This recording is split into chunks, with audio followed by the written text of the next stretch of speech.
Welcome to week 11 of Bible Studies for Life. We're continuing the story out of Genesis, the story of Joseph today. And we pick up this next event that's happened. He's been in the prison, interpreted the dreams, and then he got forgotten about. They just forgot him, didn't remember him until Pharaoh's had a dream that nobody's able to interpret. And there's a remembrance that comes, oh yeah, there was a guy I was in jail with. He helped me out. He interpreted my dreams. Why don't you listen to him? So Pharaoh calls Joseph out, and we pick up in chapter 41 as Joseph has heard the story from Pharaoh, the dream, and now he's going to interpret it. Before we look at that, be sure and subscribe to the channel if you haven't already. Like the videos, comment on them, share them with other people. We appreciate that. All right, let's look at Genesis 41. It says, "It is just as I told Pharaoh. God has shown Pharaoh what he is about to do. 7 years of great abundance are coming throughout the land of Egypt, and after them 7 years of famine will take place. And all the abundance in the land of Egypt will be forgotten. The famine will devastate the land. The abundance in the land will not be remembered because of the famine that follows it, for the famine will be very severe. Since the dream was given twice to Pharaoh, it means that the matter has been determined by God, and he will carry it out soon." Okay, Joseph has been very clear with Pharaoh that God controls all the dreams. God's the God of all the dreams, right?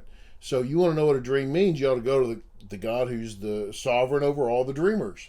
Okay, so he's showing you what he's about to do, and it's important here too that as he phrases this to Pharaoh, Joseph does not back off of his belief in Yahweh.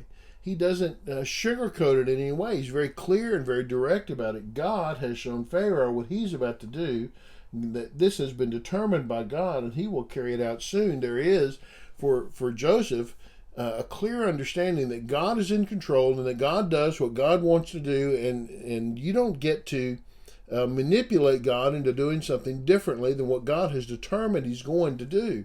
And this is very different and a challenging idea to an Egyptian who believes that the gods can be manipulated, they can be bought off, you can do things for them and please them, and somehow, and Joseph's like, that's just not what happens. God's decided what God's going to do, and this is what's going to happen. All right, there's going to be 7 years of abundance, and then there's going to be 7 years of famine, and during the famine, everybody's going to forget about the good years. They're going to be living in the bad years. This is how it's going to happen. All right. So, here we're in verse 32. So, look what happens. Pharaoh believes Joseph, puts him in charge of everything, right? Puts him over all of his kingdom, basically. You see this, how this happens for Joseph over and over again, right? The Lord is with him. So he gets sold into slavery, and he goes to Potiphar's house, and next thing you know, he's running Potiphar's house, and then he gets falsely accused of rape, he gets thrown into jail, next thing you know, he's running the jail. And then he finally gets out, and he gets to interpret a dream for Pharaoh. Pharaoh says, I'm going to put you in charge of everything. So during the 7 years of abundance, the land produced outstanding harvest, and Joseph gathered all the excess food in the land of Egypt during the 7 years and put it in the cities. He put the food in every city from the fields around it, so Joseph stored up grain in such abundance like the sand of the sea that he stopped measuring it because it was beyond the measure. Now this is wisdom, right? And how many times have we followed this wisdom that when we're having a time of abundance, we set things aside knowing that there will not always be a time of abundance, right? We're not going to live in a time of favor forever, that there's going to be a downturn. And how many times do we live in that abundance? We live to the end of our means, no matter how much we have, right? And so when we have a lot, we're living extravagantly, and the next thing you know, we don't have much, and we're in a time of famine, and we wasted all of ours. Joseph's the wisdom here, right? This is wisdom, to store it all up and not live extravagantly in that 7 years, because he knows there's going to be 7 years of famine coming after it. During this time, 2 sons were born to Joseph before the years of famine arrived, and Asenath, daughter of Potiphar, priest at On, bore them to him. Okay, so Joseph has married this girl Asenath, right, the daughter of Potiphar, which is interesting, right? I don't know the correlation between Potiphar and Potiphar, right? Bore them to him. Joseph named the firstborn Manasseh and said, God has made me forget all my hardship and my whole family. And the second son he named Ephraim and said, God has made me fruitful in the land of my affliction. I don't want us to miss the significance of the two names.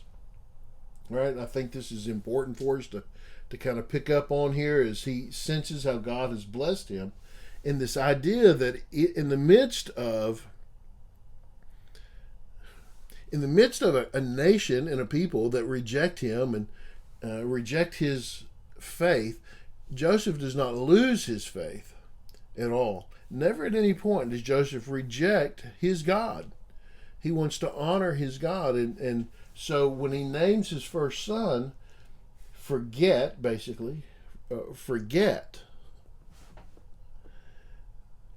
he's naming his son after a God who enables him to forget the hurt.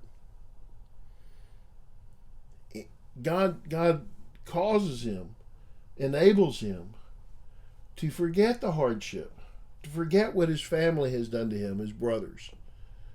Right? And we know that he has not forgotten about his family, but he has forgotten, he has let go of the hurt and the pain.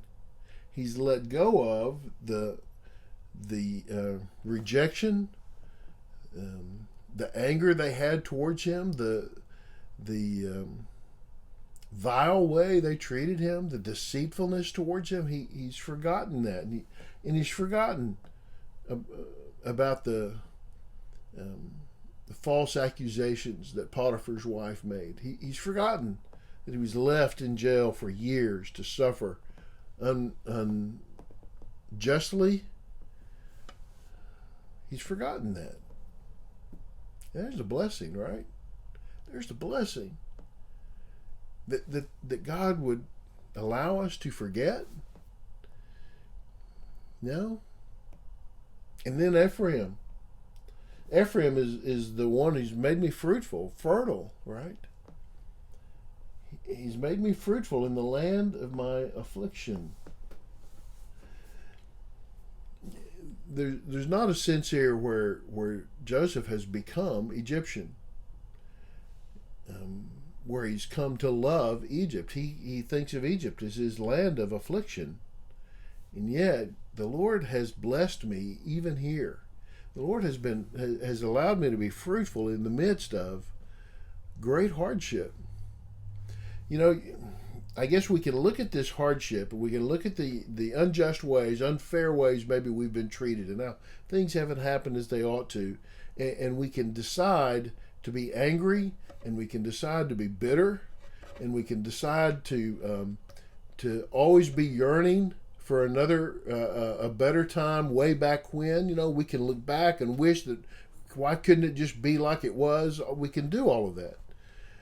But it's not ever going to be like it was, and we're going to be there, and so the answer is to trust the Lord where you are in the midst of whatever's going on. Trust the Lord with it, and know that He hasn't forgotten you, that He's still with you, that He will always be with you, and ask Him to let you be a blessing to the people that you're around, and not so much, Lord, I don't need to be blessed, but God, can I bless these people that you've put me with somehow?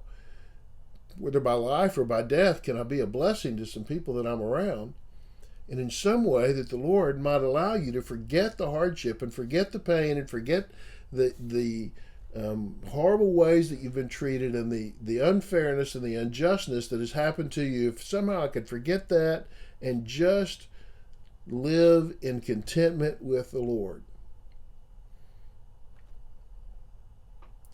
That's where Joseph has gotten to. Man, that's a blessing, isn't it? Ain't that amazing to think that God could get you through that to a point where you could just say, the Lord has allowed me to be fruitful in the midst of this, in this land of affliction. The Lord has allowed me to be fruitful. The Lord has allowed me, has helped me, has caused me to forget that pain, that anger, the bitterness, the hatred, all of that. I've been able to let that go. Listen, I think that is probably one of the greatest challenges for any person, is to let go of the hurt and to let go of the bitterness and the anger and to let go of the feelings of unfairness and how our life has gone, and to just say, Lord, let me bless people while I'm here. Let me be fruitful in the midst of an afflicted land. That was Joseph. Hey, thanks for watching. Hope this has helped. God bless you for teaching. I really appreciate all of you that are doing that, and appreciate if you subscribe to our channel, like, comment, share it with others. We're looking forward to finishing out the story of Joseph over the next couple of weeks. We'll see you next time.